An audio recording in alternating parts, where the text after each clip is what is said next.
Tudo bem? Estamos falando do perigo de dar crédito para os falsos profetas, porque os falsos profetas trabalham com a mentira. E a mentira, de acordo com Provérbios 30, 5 e 6, é você acrescentar doutrinas humanas, conhecimento humano ao que é a palavra de Deus. A palavra de Deus é pura. Davi disse: magnificaste acima de tudo o teu nome e a tua palavra. Portanto, a palavra de Deus, ela é magnífica, ela é melhor, ela é mais do que ótima, ela é magnífica. Também o nome de Deus, o nome de Jesus, está acima de todo nome.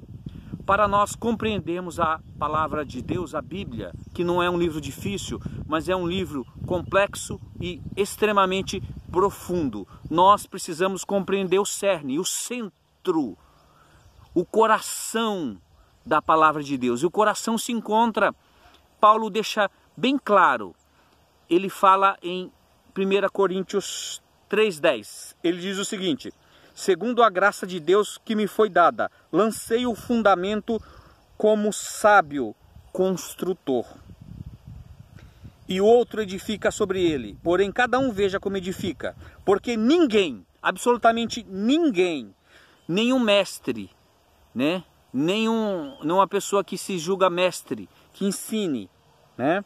Porque ninguém pode lançar outro fundamento, além do que foi posto, o qual é Jesus Cristo. Portanto, Jesus é a pedra angular, principal, é o fundamento.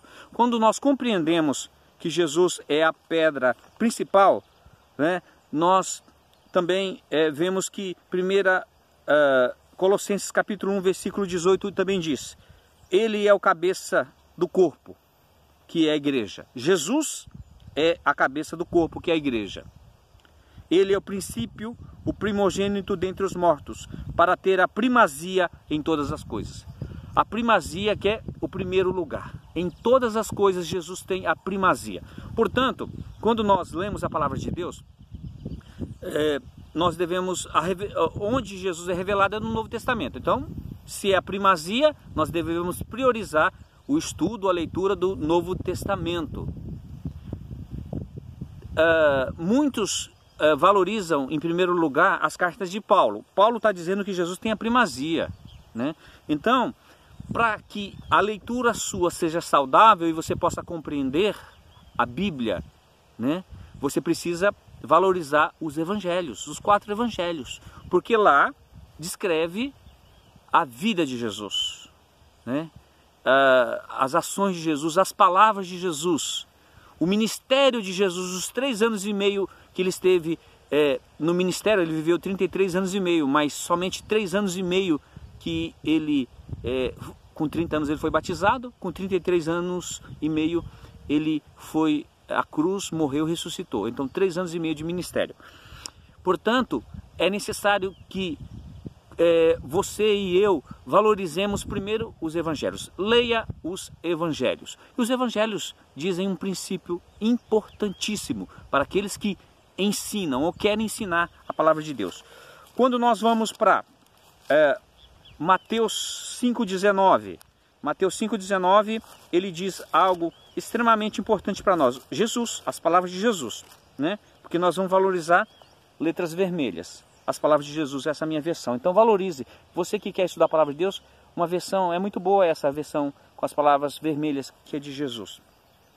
Que diz lá no Mateus 5,19: aquele, pois, que desrespeitar um destes mandamentos, ainda que dos menores, e ensinar os outros a fazer o mesmo, será considerado mínimo no reino dos céus. Aquele, porém, que os observar e ensinar, será considerado grande no reino dos céus. Então nós vemos aqui um princípio. Nós estamos trabalhando em cima de princípios, para que nós possamos compreender a Bíblia, né? Então Jesus é a pedra angular, e Jesus nos ensina, né, que quem observar, deixar de observar e ensinar os homens, será considerado mínimo no reino dos céus.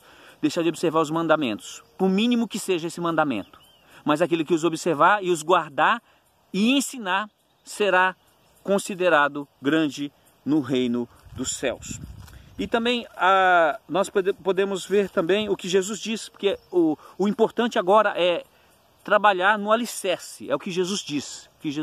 Depois nós podemos ir para o Novo, e para as cartas de Paulo, para o Velho Testamento e para as cartas de Paulo. Mas primeiro tem que ficar muito forte em nós as palavras de Jesus, porque Jesus é aquele que irá nos julgar. Todos nós iremos comparecer perante o tribunal de Cristo. Também é até uma questão lógica.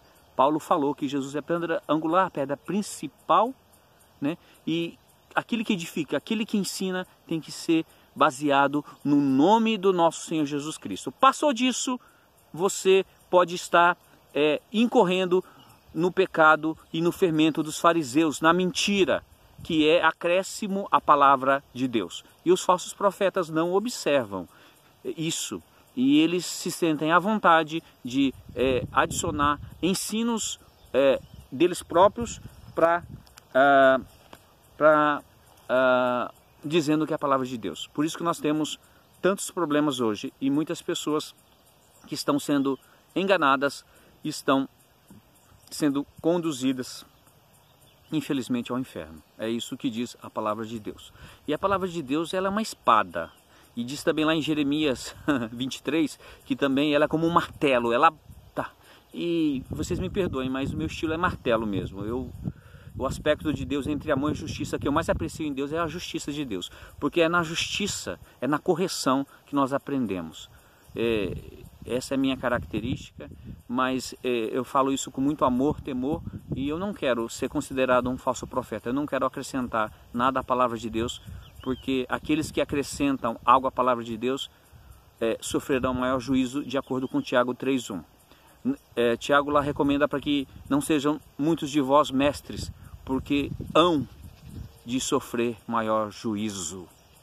Hão de sofrer maior juízo. Portanto, esta palavra é para mim e é para você que, porventura, tem um título que ensina a palavra de Deus para pessoas. É muito sério essa questão, porque Jesus está voltando e Ele vai requerer que nós possamos ter o colocado como realmente Ele é, a pedra principal. Não podemos excluir Jesus dos nossos ensinos.